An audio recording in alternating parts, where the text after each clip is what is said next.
No show is greater than Zombie Takeout.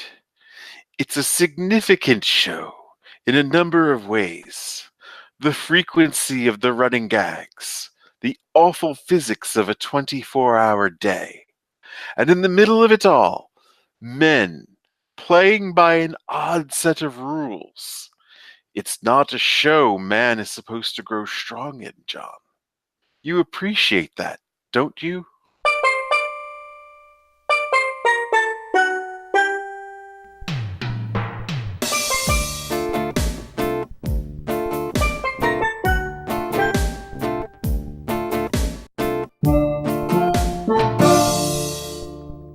Hello and welcome to Zombie Takeout, the B-movie and cult movie show. I'm John, And I'm Scotto. and you didn't do that with the voice in the in the beginning when we ran through it all. I really had to control myself there Good John Houseman. because you read the whole thing, when we were deciding on intros and sponsors and all that. But you just did it as yourself, and it was Yeah. I mean, it was good. I'm different than John Houseman. Who knew? But you threw in the Houseman voice, and I really had to restrain myself. We're from back laughing. to Finster and Sons. Exactly. Go through Linger longer. Go through the TAS episodes on zombietakeout.com to look for that one. It was in the all ad episode. Anyway, before we get to this week's movie, we got some feedback from Bodo on Twitter. He said, "The original Rollerball. Now I know the perfect description. It's Butch Cassidy and Sundance Kid meets Soylent Green on skates." and then he said, "Okay, I've changed my mind. I have to change my mind. North Dallas 40 meets Butch Cassidy and the Sundance Kid meets Soylent Green. Yeah, forgot about North Dallas 40. Meets Soylent Green meets roller skates meets Godzilla movie architecture." There, got it. I'm furiously Googling to see which came first. Yeah, I think this came before North. Yeah, I'm pretty sure that was an 80s movie. Yeah, that was 79. Although I don't know when the book was. Okay, felt 80s, but yeah, this was very North Dallas 40. I mean, North Dallas 40 is pretty much based on the truth, honestly, the Cowboys. And it's a sports movie. I mean, there's like 3 of them. Yeah, pretty much. He also said, "Was I the only one who thought they would refer to the women as furniture like they did in Soylent Green?" John Houseman came damn close to they did. Furniture. Holy fuck. He also said, "John Houseman, anybody remember that blowhardy college crap show called The Paper Chase?" When I was a kid, I was like in 8 or 9 when that was. I think it was like 80, 81. One of my older brothers was really into it, so I saw quite a bit of it. I was way too young to appreciate it. But one of my titles was The Skater Chase. Well, I mean, as a kid, I would see ads for it, and I'd be like, who the fuck would watch that? One of my older brothers watched it religiously. I don't know how old I was. Probably way too young to be watching, like, cable. Well, I was too young to really get into it, and you're a year and a half younger than me. Yeah. Soak that in, folks. What that's thinking is what I mean. So yeah, I was too young. You were too young. So anyway, he finally said, "I hope you didn't mean a Rollerball doubleheader by watching the second Rollerball movie." That's next week. I'm only 2 minutes in, and I already hate it.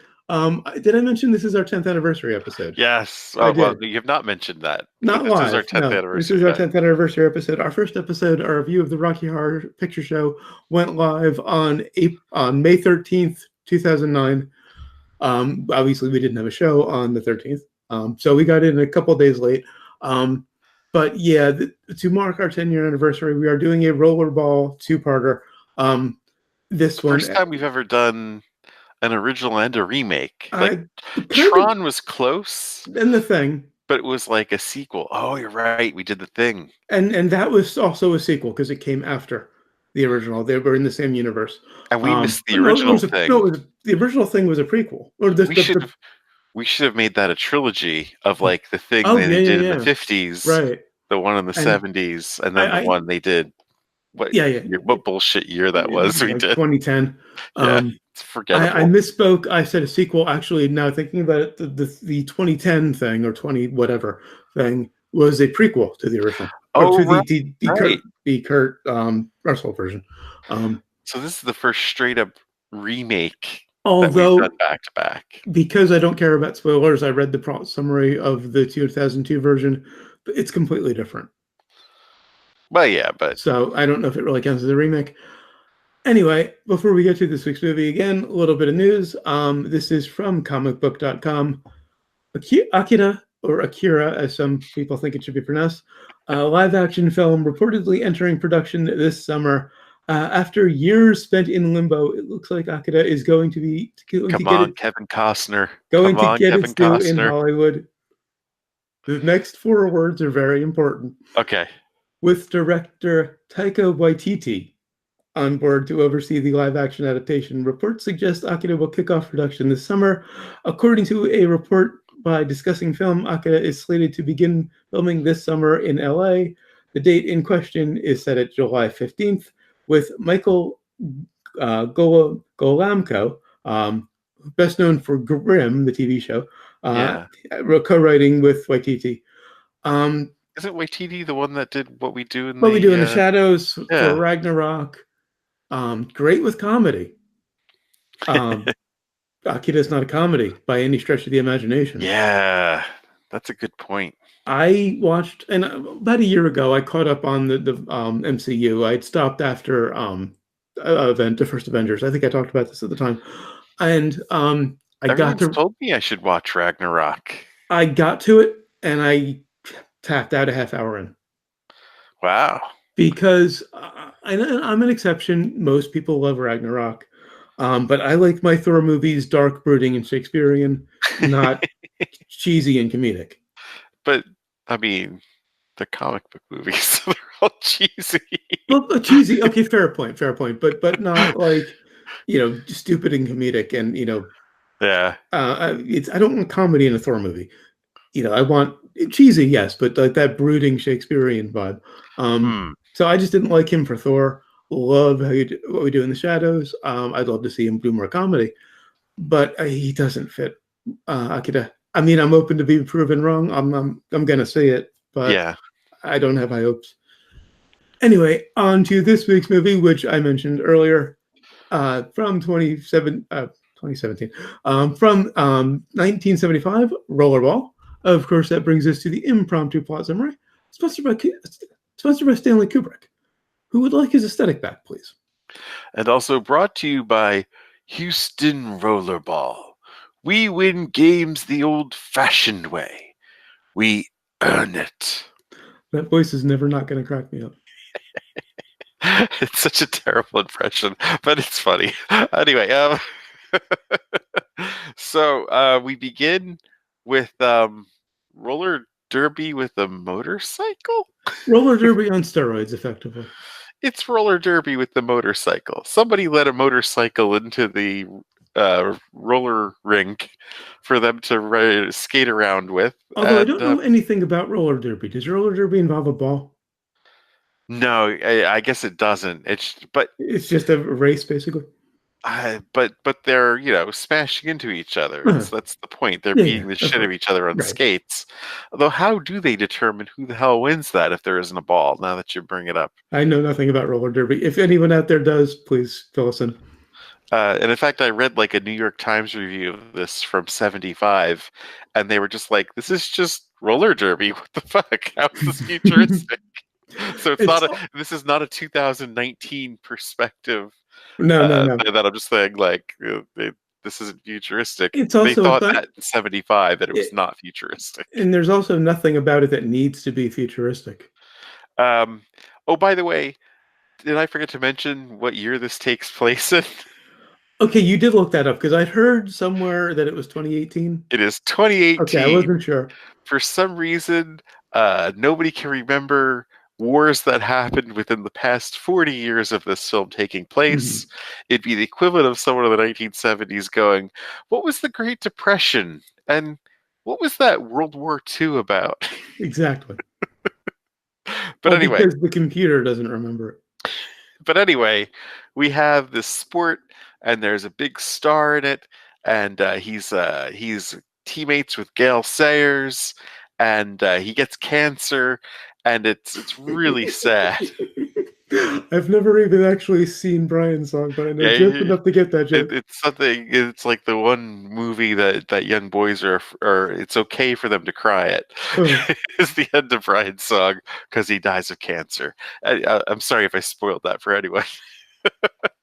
But anyway, um, so he's a star in the sport, but this is a corporatocracy, and no one individuals allowed to um, is allowed to exceed the corporation's limelight.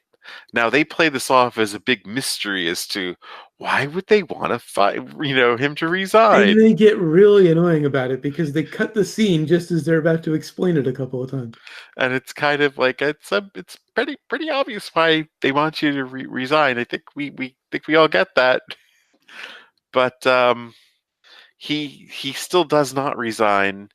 And who would resign in the middle of the playoffs anyway, which is kind of an absurd thing. Like first they made it sound like they wanted to retire at the end of the season, and then they changed it in the film to retiring right away. Like they didn't want him to win, Mhm. so much so that they are changing the rules of the game in the middle of the playoffs, taking away penalties and turning it into just a full-on blood sport. Mhm. And he goes on this quest to find out what happened within the past 40 years, which I mean, Khan is like what in his is like third, He was 35, I checked. right? Well, he was So 35 when it was released, probably like 34 when it was filmed.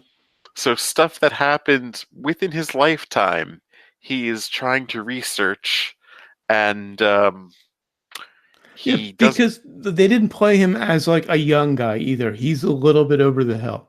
Right, he's been playing this game longer than anybody really has played it before, and knew everything about it. And yeah, it's kind of weird how they all genuflect to him, like the Mhm. teammates, everything. You kind of expected that they were going to make the other players jealous of him to get a revolt going that way, but no, they're all like, oh yeah, he's the guy. Yeah, there was And one scene where I was sure Moon Pie, his second basically, was plotting against him before yeah, a match. But no. yeah, I pretty much thought that too. Like they were going to finally, he was going to be betrayed, which would have been a smart thing to do. But apparently, these corporations that are running everything don't know how to seal a deal. They don't Mhm. know. They also offered him nothing to retire either. No, they actively said we're not going to give you any enticements.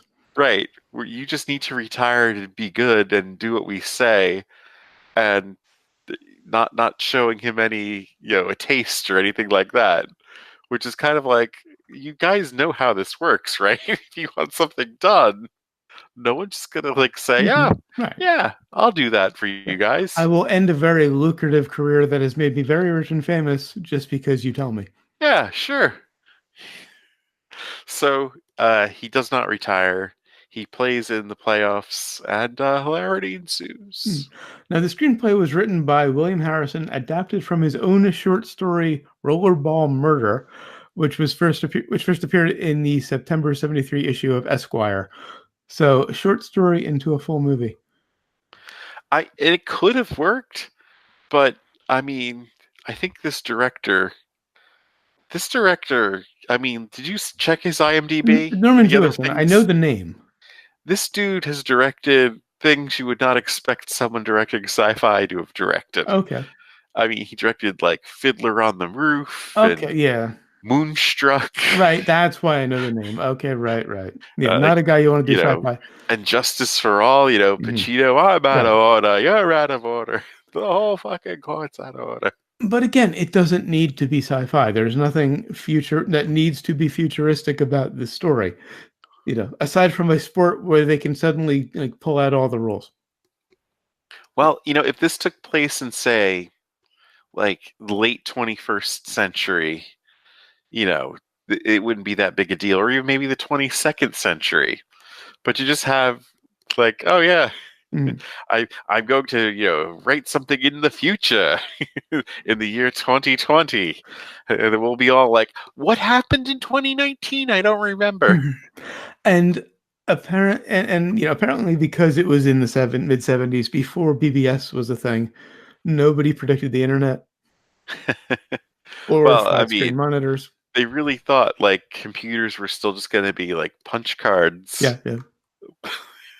which I thought was hilarious. And this is perfect for our 10-year episode because it begins with Toccata and Fugue in D minor in full. Yes. I'm like, is this what is this what the movie version of our show would look like? And Is that how it would begin? you hear this, that's all you hear is the music as they're setting up for a match, and no other audio until an engine noise comes in. It's this great contrast. And then we find out his roller derby on speed on speed would be a better way of putting it down on steroids. And then there's this mention of a corporate anthem, and that's your first idea that it's a corpocracy. I do like how they gave a lot of exposition. You pretty much they were showing it rather than telling it. There's no crawl. There's no long-winded explanation of how they Right. got there. You pretty It's much all in the think you're in dialogue. the 70s until they start pulling things like that out. You're like, wait, what? Huh? Yeah. The commentary for me wasn't always synced up well with the action. Oh wow. Okay. Sometimes action happened after he announced it. Okay. The commentary on the match, not the rest of the dialogue. Right. Okay. Just the commentator and the dialogue.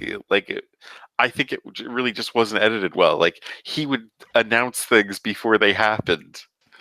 Okay. I wasn't paying much attention to that. I actually got into the matches, and I'm not a sports person.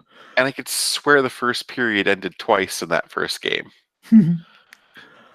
But yeah, this is a sport I would actually watch if it were real. That was what the problem was. Well, yeah, and granted, I grew up on professional wrestling. But he was supposed to make it repugnant, but nobody would want, everybody would be like, oh my God, this is horrible. Yeah. And instead, he had people offering him Well, yes, money. I was just going to get to that. The game of Rollerball was so realistic that the cast extras and stunt personnel played it in between takes on the set. And at the time of the film's release, Howard Cosell interviewed Norman Jewison, James Caan, and James Caan on Wild World of Sports, showing clips from the film, and the two of them explained the rules. And you can pretty much figure out the rules from watching the movie. Right. Audience who saw the film loved the action so much that Jewison was contacted multiple times by promoters requesting that the rights to the game be sold so that real rollerball leagues could be formed.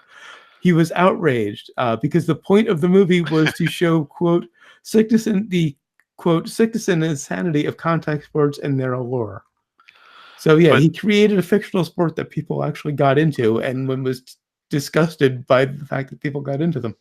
I also don't understand why he owns the rights to it. Wouldn't be the writer? Well, that's true. I don't understand why they were coming to Jewison for that. Well, unless they weren't, the author wasn't too specific and Jewison really set out the rights, the rules. But I love the set design. It's classic 70s sci-fi. But yeah, I can see the sport taking off. I mean, throwing a motorcycle into roller derby. Yeah. I mean, of course, you couldn't have no penalties. That's just fucking stupid. Well, in anything. And there's a little bit of is it Parisi squares or triangle from Battlestar Galactica where they got to get through and put the ball in the hole in the side of the wall. All right, this would have been before Battlestar, definitely. A little bit, yeah. But great set design, very classic 70s, very Kubrick, like I mentioned. Although apparently leisure shoots are going to come back. And wood paneling. Yeah.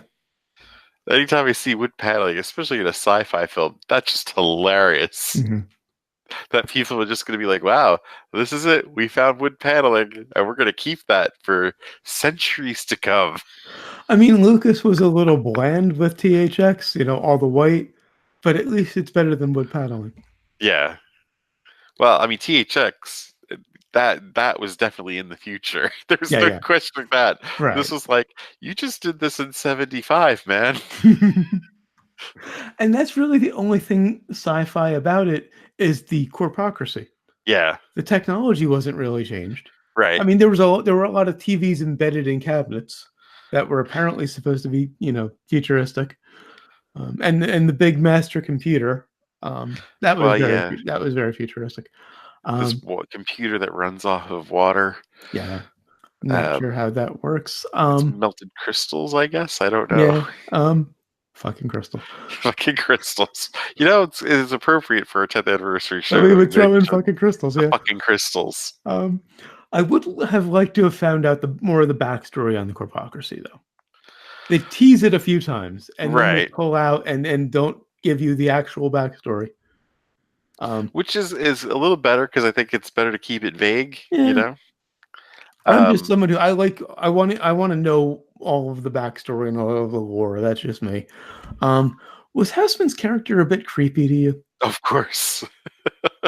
And Houseman's just creepy in general. They Well, probably didn't even put yeah, that in the script for him to be creepy. but he's creepier than usual in this, and I can't quite figure out why. Why didn't he ever do a zombie film when they didn't have to make him Yeah. up or anything? He's like this He would corpse have come been to life. a great tall man. Yeah. In Phantasm. Oh, they almost gave us the backstory when they were laying in front of the fire, Oh, and then they yeah. just changed the scene too soon. Yeah, I guess they could have given a little more. Like Cletus remembered more of the past because he was older. Right, right. Which is why I was stunned to be like, wait, 2018? If you're making a science fiction film, either don't specify the year or set it at least 100 years in the future. Well, right. You don't set it within the person's lifetime. Right. If you can't set the future within a person's lifetime and then act like nobody remembers the old ways. Mm-hmm. Although I can't quite figure out why they were trying to harass the guy who was trying to prepare them for the Tokyo match. They bring in, they've got this Oh, big match yeah. set with Tokyo, and they bring in this expert who knows exactly how Tokyo fights, and he's, lecturing them and telling them, you got to focus on this. And they just go into this machismo harassment thing. And it's really funny because the review in the Times, they talk about racism being a thing of the past, but yet Yeah, lots of racism in this movie. there was obvious racism towards the Japanese instructor. Mm-hmm. And before that, when the subject of the Tokyo match comes up earlier in the shower, Yeah. there was some very racist lines. But overall, the plot is so simple that it felt convoluted because I was looking for more. Yeah. I was trying to find more plot than they're just trying to force him out. And so it kind of felt convoluted because I couldn't see exactly what they were doing because it was so bloody simple. Yeah. And so it wasn't fleshed out enough, I guess. I was disappointed that Zero was not voiced by Gilbert Godfrey. Oh, yeah, that would have made it more interesting. Although, well, did Godfrey? I don't think he had a career in 75. No, he did. Yeah, a little bit before. SNL 1980. Okay. That was his start. Okay. Now, I did enjoy the people shooting at the trees. That was the one bit of sci-fi tech they did have, aside from the big computer. Straight up Python. Yeah. As Jonathan, the star athlete, is in with James Caan's character, is in with John Husband's character, trying to negotiate, basically trying to get some enticements to retire. You have this group of people on what looks like a golf course with a pistol shooting at trees, and when they shoot, the tree just bursts into flames. And just them laughing like idiots. Yeah. It was it kind of reminded me of the Orgy of Death from Zardoz. Oh, yeah. Well, I thought it was pretty much straight up upper class twit of the year. Well, exactly. And it was basically, it was showing the excess of the time. It was Soma and all of the Brave New World stuff. And it was talking about how, we're going to be horribly immoral in the future when we have no rules. Yeah. It was just really heavy handed, but kind of a fun scene. My favorite cameo, though, Kato from the Pink Panther movies. I didn't catch him. He was the doctor, the Japanese doctor. Oh, okay. Who was like, we got to pull the plug, man. It's done. Yeah. So they played Japan. Wouldn't you think that the corporate anthems would sound more like jingles? Now, that would have been good. I mean, they at least had that figured out in Demolition Man, that the jingles would be prominent. But I guess they didn't back then. But they're the corporate theme songs, basically. The anthems for these corporate nations. Jingles would just make sense. Yeah. And they'd been a lot shorter. Right. And during the anthem, I don't know which anthem it was, Houston or Tokyo. Moon Pie is basically the up and coming star who he's best friends with is looking over at the Japanese players like they have a plan to take Jonathan out. I was Well, sure right. he was going to get betrayed there. Yeah, they really made it look like someone was going to betray him. But no, it didn't happen. The game just goes as planned, sort of. Everything just goes straight forward, which is kind of weird about this movie. And that's why it felt convoluted because I was looking for the twists and they weren't there. I was trying to invent them. It was nice to see Moon Pie get beaten down because I really didn't like him. Actually, he literally gets beaten to death. Although the ball hitting Blue's bike when it went down and the bike just bursting into flames and catching Blue on fire Oh was a yeah. little ridiculous. There were a lot of crazy stunts in this movie. Yeah, in fact, recognizing their contributions to the film's many crucial action sequences, Rollerball was the first major Hollywood production to give credit to the stunt performers. Yeah. Khan did his own stunts too, by the way. Oh wow, that's impressive. Yeah. He was like, what's the quote? I think there was like an article in The Guardian I read from like the late 90s. Oh man, it was great. He says, I separated a shoulder a bit and damaged a rib, but I was pretty much luckier than most. Wow. Now, I'm not familiar with a lot of James Caan's work. This, Godfather, pretty much it. Is he always that sort of monotone? No, he hated this movie. Okay. Which I don't understand because he knew what the script was. He said that, he wasn't left with much to do because he was robbed emotionally by the corporation, so he couldn't really do much. Oh, okay. That's what it was supposed to be. He was emotionally drained. Okay. I So didn't he's get just that. kind of wandering through it. But yeah, someone asked him what the movie was about, and his reply was about 90 minutes. I love that line. Although he was a half hour off. Yeah, Roughly. he was. I don't know. Maybe an older version of 90 minutes. Who knows? But it would have been a much more merciful cut. So we find out the reason he's being forced to retire because the corporate society is about the collective, and the sport was invented to show that nothing can be accomplished by the individual. And you have this star player who is accomplishing things as an individual, so he has to be forced out. Obnoxiously heavy-handed, just like the exploding trees. And of course, I mean, Khan is best known for The Godfather, which of course, I mean, Sonny was the hothead of the family, so he definitely wasn't monotone in that. No, that's true. It's been ages since I've seen The Godfather. I need to see that again sometime soon. I was thinking the same thing actually. So he goes to this ultra powerful computer called Zero. Right. The computer at the center of their society. That's been a thing in a lot of science fiction. Except the computer has a pretty serious glitch. It's misplaced the entire 13th century. Which I found very interesting. It's kind of, the Wizard of Oz where they're pulling, the curtain back and it's kind of like, there's fucking nothing here. And then you kind of realize, well, yeah, wait a minute. The corporations that are running everything are fucking idiots too, because they could have easily had this handled, and they've bungled this whole thing themselves. If it had a glitch like that, you rebuild it, redesign it. You don't just leave it there. Yeah, but they're still using it. And I mean, although it is kind of ridiculous that they misplace something and it's not organized because of a computer. Yeah. Oh, incidentally, his friend Moon Pie, who we thought was going to plot against him and who I liked seeing getting beaten down, was literally beaten to death, left brain dead. And he was asked to sign the waiver to, end his life. Yeah, he the late great Bert Kwong. Okay.